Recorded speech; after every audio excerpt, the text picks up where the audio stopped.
여러분 안녕하십니까? 포항 MBC 뉴스투데이입니다. 우리 지역에 내렸던 눈가비는 새벽 사이 그쳤습니다. 낮부터는 어두웠던 하늘이 거치면서 기온도 빠르게 오르겠는데요. 아직까지는 낮과 밤의 일교차가 크겠습니다. 안수진 기상캐스터입니다. 오늘 출근길에는 운전 조심하셔야겠습니다. 눈이나 비가 올면서 곳곳에 도로가 미끄러운 곳이 많겠는데요. 오늘 우리 지역의 아침 기온 어제보다 2에서 4도가량 높게 출발을 하겠습니다. 한낮이 되면 대부분의 지역이 두 자릿수까지 오르겠지만 낮과 밤의 기온차는 아직까지 크겠습니다. 건강관리에 유의하시기 바랍니다. 우리 지역에 내려졌던 강풍특보는 해제가 됐습니다. 하지만 울릉도와 독도에는 아직까지 바람이 강하게 불면서 강풍주의보가 내려져 있습니다. 동해 남부와 동해 중부 먼바다에는 풍랑경보가 내려져 있는데요. 이 특보는 내일 새벽에 해제가 될 예정입니다. 바닷길 이용하시는 분들은 실시간 해상 정보 꼭 참고해 주시기 바랍니다. 자세한 지역별 날씨 알아보겠습니다. 오늘 구름 많다가 낮부터 맑아지겠습니다. 낮 기온 울진이 9도, 영덕과 경주가 10도, 포항이 11도입니다. 울릉도와 독도는 흐린 가운데 오후가 되면서 구름 조금 끼겠습니다. 낮 기온 울릉도 7도, 독도 6도입니다. 동해 남부 먼바다에는 오전에 비 소식이 있고요. 그 외 동해상에는 구름 많다가 오후가 되면서 하늘이 맑아지겠습니다. 바다의 물결 동해 중부 해상에서 최고 6m, 동해 남부 해상에서 최고 5m로 높게 일겠습니다. 내일 낮부터는 기온이 빠르게 오르기 시작해 주말에는 봄나들이 계획 세워보시는 것도 좋을 것 같습니다. 날씨였습니다. 비리 혐의로 검찰 조사를 받은 이명박 전 대통령이 구속영장 심사를 앞두고 있는데요. 미화 일색인 MB 기념관에 포항시가 매년 수천만 원의 예산을 쓰는 것이 적절한지 논란이 커지고 있습니다. 장미쁨 기자가 보도합니다. 이명박 전 대통령의 비리 혐의에 대해 검찰이 구속영장을 청구하면서 MB 생가에 대한 논란이 확산되고 있습니다. 이미 50억여 원을 들인 생가 기념사업 자체도 논란거리였지만 지난해 갑자기 14억 원을 추가 투입하면서 논란은 더 커졌습니다. 14억 원을 들여 리모델링을 시행했지만 이번 비리 문제로 전시관은 문 한 번 제대로 열지 못하고 철거 논란에 휩싸이게 됐습니다. 게다가 포항시의 홍보와 같이 이곳은 이 대통령이 실제 태어난 곳이 아니라 유년 시절인 해방 직후 일본에서 잠시 귀국해 3년간 머물렀던 곳입니다. 그마저도 진짜 고향집이 아니고 이씨 종친회에서 따로 복원한 곳입니다. 바로 옆 기념관에는 이 대통령을 일방적으로 미화해 놓은 전시물로 가득 차 있고 관람객도 갈수록 줄어들고 있습니다. 하지만 포항시는 매년 5천만 원 이상의 혈세를 운영비로 투입하고 있습니다. 더구나 MB 전시관은 지방선거를 앞두고 새로운 논쟁거리가 되고 있습니다. 허대만 더불어민주당 포항시장 예비후보는 생가 운영권을 이씨 종친회나 청계재단 등에 옮겨야지 이곳에 포항 시민의 세금을 더 이상 투입해서는 안 된다고 밝혔습니다. 시민들도 수백억 원대 비리에 연루된 MB를 기념하기 위해 전시관 운영을 강행하고 있는 포항시의 행태를 이해할 수 없다는 입장입니다.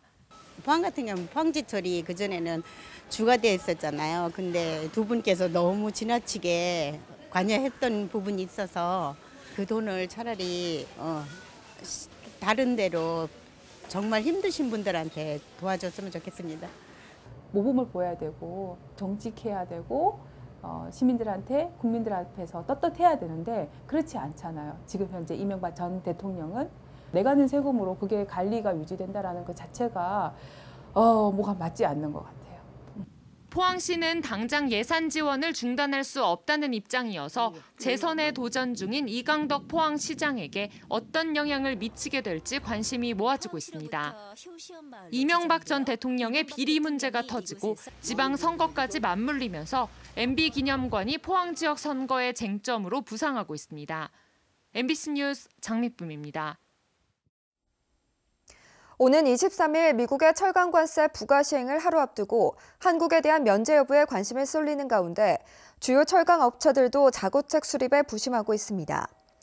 현대제철은 다음 달부터 선박 주요 자재인 후판의 대미 수출량을 13%로 줄여 국내 조선사로에 납품을 확대하겠다고 밝혔고 동국제강도 아연도금 강판의 대미 수출을 다음 달부터 잠정 중단하기로 했습니다.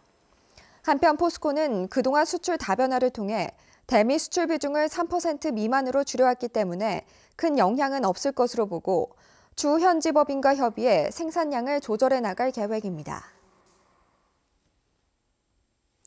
문재인 정부의 개헌안 가운데 지방분권과 관련한 내용이 어제 발표됐습니다.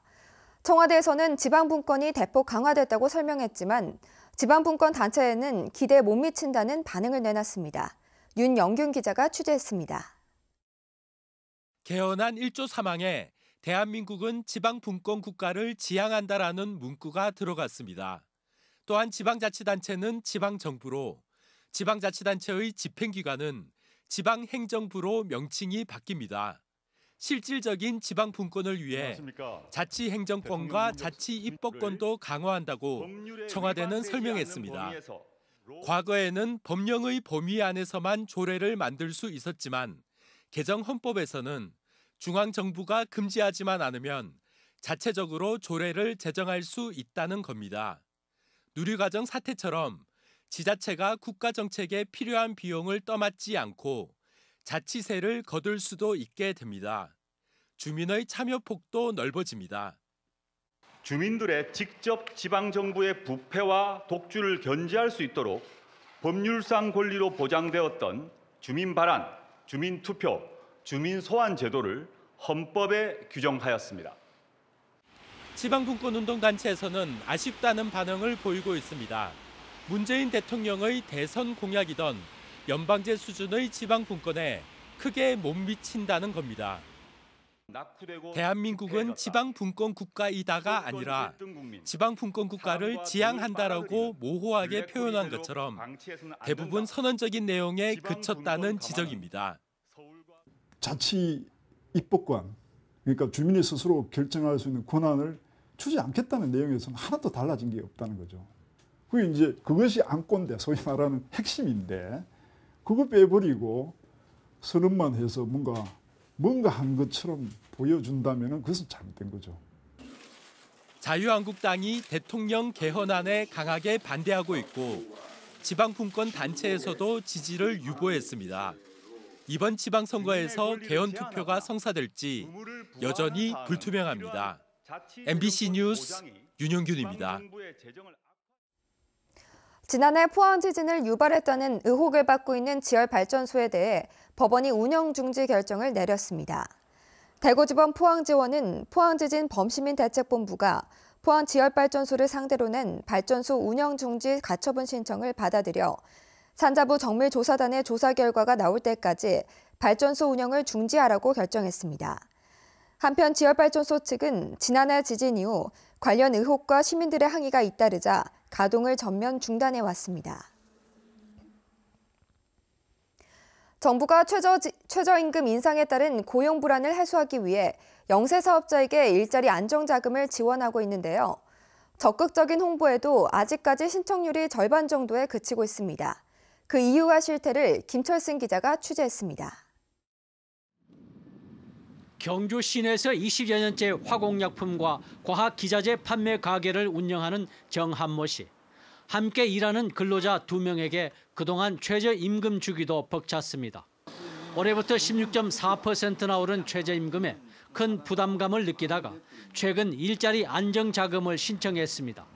한 달에 최대 13만 원까지 지원받을 수 있다는 것이 신청 이유지만 지원 기간이 1년이라는 것은 다소 걱정입니다. 한시적으로 주는 것 같고 이게 뭐 지속적으로 될 수 있는 거라고는 생각지는 않는데 이런 정책이 뭐 원래 뜻대로 해가지고 뭔가 좀 제대로 운영이 됐으면 좋겠는데. 일자리 안정자금을 신청하는 사업체가 꾸준히 늘어나고 있으나 아직은 신청률이 기대에 미치지 못하고 있습니다. 경북 동해안의 경우 사업장 기준으로는 48.7%, 대상 근로자 기준으로는 55.6%이고 전국적으로도 절반에 미치지 못하거나 간신히 넘긴 수준입니다. 적극적인 홍보에도 일자리 자금 신청이 기대에 못 미치는 것은 무엇보다 최저임금을 주지 못하는 영세 사업장이 예상외로 많고 4대 보험 가입 시 사업주와 근로자의 부담이 다소 늘어난다는 인식도 작용한 결과입니다. 소득이 노출되기 때문에 이제 나중에 이제 세금 어떤 부담이라든가 이런 것 때문에 또 꺼려하는 그런 업체도 있습니다. 근로복지공단과 지방자치단체, 4대 보험공단은 최저임금의 조속한 정착을 위해 음식점과 편의점, 주유소 등 영세 사업장을 대상으로 홍보를 강화하고 있습니다. 그동안 지방자치단체와 따로따로 하던 홍보를 공동추진반을 구성을 해서 합동으로 홍보를 하고 찾아가는 서비스를 강화하겠습니다. 30인 미만 고용사업주의 경영 부담을 덜어주고 노동자들의 고용 안정을 지원하기 위한 일자리 안정자금 지원이 정착되기까지는 다소 시일이 걸릴 것으로 보입니다. MBC 뉴스 김철승입니다. 경북 지역에 최근 한 달 사이 비와 눈이 자주 내리면서 저수지 평년 저수율이 82.3%로 평년 수준을 회복했습니다. 경북 지역 올해 월별 평균 강수량은 149.5mm로 평년 같은 기간보다 57.3mm나 많았습니다. 울진과 영덕, 안동 지역 등은 농업용 저수지의 저수율이 90%대를 넘기면서 봄철 농업용수 확보에도 문제가 없을 것으로 전망됩니다. 하지만 경주의 저수율은 58%대에 머물러 있고 식수원인 덕동댐 수위도 낮아 충분한 비가 더 내려야 용수 공급에 차질이 없을 것으로 예상됩니다.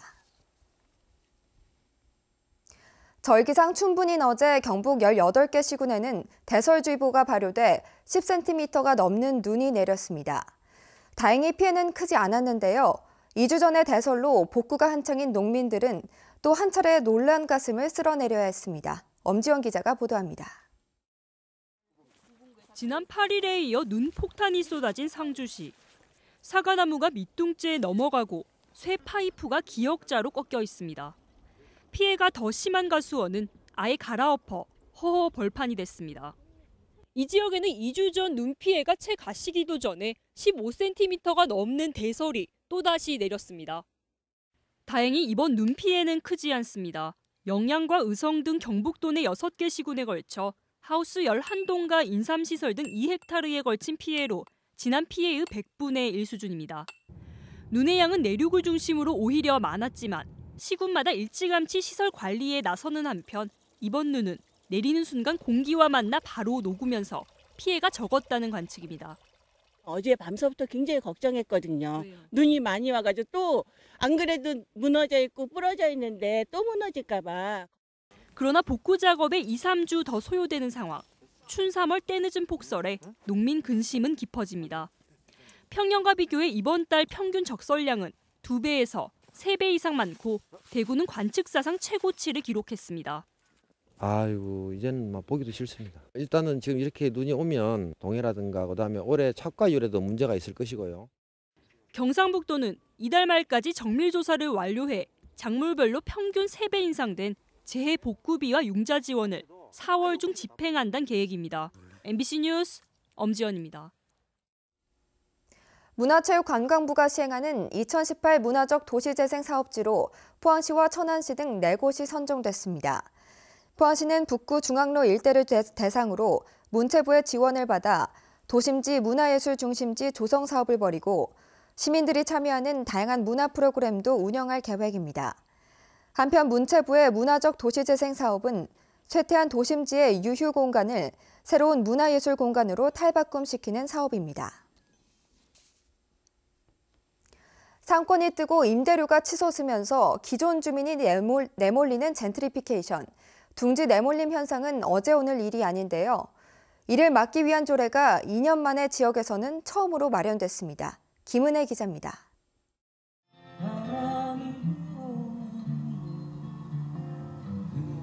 김광석길과 방천시장을 명소로 만들었던 주인공은 젊은 예술가와 기존 상인들입니다. 하지만 이곳이 명소가 되면서 명소로 만든 주역들은 떠날 수밖에 없었습니다. 이름값만큼이나 임대료가 올랐기 때문입니다. 지난해에도 이곳의 소규모 상가 임대료는 전국 상가 평균보다 25배나 많이 올랐습니다. 서울 성수동과 홍대에 이어 전국에서 3번째 높은 상승치입니다. 가게 새고 비싸니까 음식값 자체도 낮은 걸 해갖고는 또 안 되는 거라. 그래서 점점 가격도 오르고 하니까 사람들이 오면 이제 그냥 이제 쇼핑하듯이 그냥 한번 휙 돌고 가는. 대구 중구청이 2년 전에 이를 막기 위한 조례를 발의했지만 보류됐습니다. 사유재산을 침해한다는 우려를 샀던 내용을 이번에는 아예 없앴습니다. 임차료의 과다한 인상 없이 적정 수준으로 유지하도록 해서 지역 상권이 상승할 수 있는 분위기가 조성될 것으로 기대하고 있습니다. 쇠퇴하던 골목길이나 지역은 특색을 갖고 유명해진 이후가 더 중요합니다. 그렇지 않으면 상가로 넘쳐나는 곳이 특색을 잃는 순간 다시 쇠퇴의 길로 접어들지도 모를 일입니다.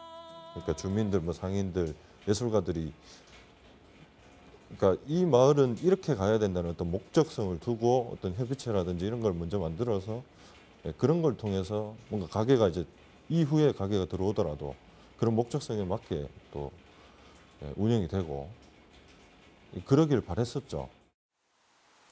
표류 끝에 통과된 젠트리피케이션 방지 조례가 개발 논리를 조절하고 뛰는 임대료를 잡아낼 수 있을지 지켜볼 일입니다. MBC 뉴스 김은혜입니다. 경상북도 관광공사는 어제 대만 타이난 여행업협회 대표단과 관광 활성화를 위한 업무 협약을 체결했습니다.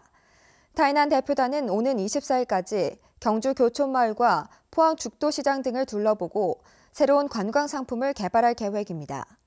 국내 대만 관광객은 연간 78만 명으로 일본에 이어 2위를 차지하고 있고 타이난 여행업협회는 222개 회원사를 보유한 대만 최대 규모의 여행 단체입니다. 요즘 동해안에선 대게 어획량이 크게 줄어 어민들이 어려움을 호소하고 있는데요.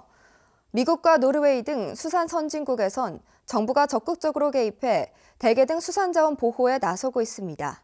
이규설 기자입니다. 동해안의 대표 어자원인 대게는 귀한 몸이 된 지 오래입니다. 남해과 수온 변화 등이 원인인데 어민들은 생활고를 호소하고 있습니다. 지금 조업을 포기하고 달아내놓고 지금 포기하고 노는 선박들이 지금 많이 있다고 보면 됩니다. 현재. 물론 우리나라에도 대게 자원 보호를 위한 다양한 제도가 있습니다. 연중 암컷 대게와 어린 대게 포획 금지, 대게는 6개월, 붉은 대게는 2달간 금어기 지정, 어업 강도가 센 통발 그물을 이용한 연안 어업 금지 등이 주요 내용입니다. 하지만 선진국들은 더 체계적으로 연구하고 정부가 적극 개입해 대게 자원을 지키고 있습니다. 노르웨이는 바렌츠해의 대게 자원 보호를 위해 조업하는 어선 척수를 제한하고 있고 미국은 암컷 대게의 산란 능력 증대 방안을 집중 연구하는 한편 아예 조업을 할 수 없는 해양 보호구역 지정을 통해 대게 자원을 보호하고 있습니다. 일본은 맞춤형 인공어선을 개발해 대게 서식지에 대거 투하하는 방법을 동원해 어자원을 지키고 있습니다. 살기를 하고 나서도 경유했을 때 그 정자를 몸속에 저장했다가 2년 정도를 더 생산하기 때문에 실제로 이 최종 탈피의 크기를 아는 것은 굉장히 중요하다고 하겠습니다. 무엇보다 어자원 보호를 최우선으로 생각하는 선진국의 사례는 앞으로 우리가 어떻게 대게 등 수산 자원을 보호해야 할지에 대해 많은 것을 생각하게 합니다. MBC 뉴스 이규설입니다. 중고등학생들이 참가하는 제34회 코오롱 구간 마라톤 대회가 오는 24일 경주에서 열립니다. 이번 대회에는 고등부와 중등부 등 모두 46개 팀, 300명의 선수가 참가해 릴레이 방식으로 경기를 치르게 됩니다. 경주시는 마라톤 구간인 보문단지와 시가지 일대에서 오전 9시 30분부터 오후 1시까지 교통 통제가 이뤄진다고 밝혔습니다. 해양경찰과 영덕군 등 5개 기관이 어제 동해안 대게 어자원 보호를 위한 업무 협약을 체결했습니다. 영덕 로아스 수산식품 지원센터에서 열린 협약식에는 해양수산부와 경상북도, 영덕군, 포항해양경찰서, 울진해양경찰서가 참여해 연근의 어업질서 확립과 대게자원 보호를 위해 적극 협력하기로 했습니다. 특히 불법 조업 용이어선 정보를 서로 공유해 암컷 대게 포획 등 불법 조업 근절에 함께 나서기로 결의했습니다. 고병원성 조류 인플루엔자가 다시 확산되자 경상북도는 AI 청정지역 사수를 위해 겨울 철새 북상이 끝나는 다음 달까지 고강도 차단 방역 활동을 펼칩니다. 철새 도래지와 농가 주변 소하천에 대해 소독과 철새 분변 검사를 매일 실시하고 가금류 밀집 사육단지는 항원 검사를 주 2회로 확대할 계획입니다. 고병원성 AI는 한 달 이상 소강 상태를 보이다 지난 12일 겨울철새 북산 시기와 맞물려 다시 확산 추세를 보이고 있습니다. 경상북도는 올해 936억 원을 투입해 친환경 농업을 육성합니다. 친환경 농업 지원 분야는 친환경 직불금과 학교 급식용 친환경 농산물 구입, 유기질 비료 공급 등 6개 분야입니다. 한국농촌경제연구원은 친환경 농산물 시장이 지난해 4조 원대에서 2020년에는 7조 원대로 크게 늘 것으로 전망했습니다. 포항시는 2천만 그루 생명의 나무 심기 운동의 하나로 오는 24일 영일대 광장에서 시민들에게 나무를 나눠줍니다. 이번 행사에서는 선착순으로 산수유 등 유실수와 화목류 6천여 그루를 1인당 5그루씩 시민들에게 나눠줍니다. 포항시는 식목일을 앞두고 오늘 1,000여 명이 참여해 연일 평산강 제방 일대에서 나무를 심고 매실나무 등 3천여 그루를 나눠줍니다. 포항시는 농촌 일자리 참여자와 농민을 연결해주는 농촌인력지원센터를 운영합니다. 과수연합회를 위탁기관으로 흥해업농업기술센터에 인력지원센터를 마련해 일자리 참여자와 영농 현장을 수수료 없이 연결해주고 이동 차량도 제공합니다. 포항시는 지난해 모내기와 과수적과 하우스 수확 등의 4,200명의 일자리 참여자를 연결해 일손 돕기에 큰 효과를 거뒀습니다.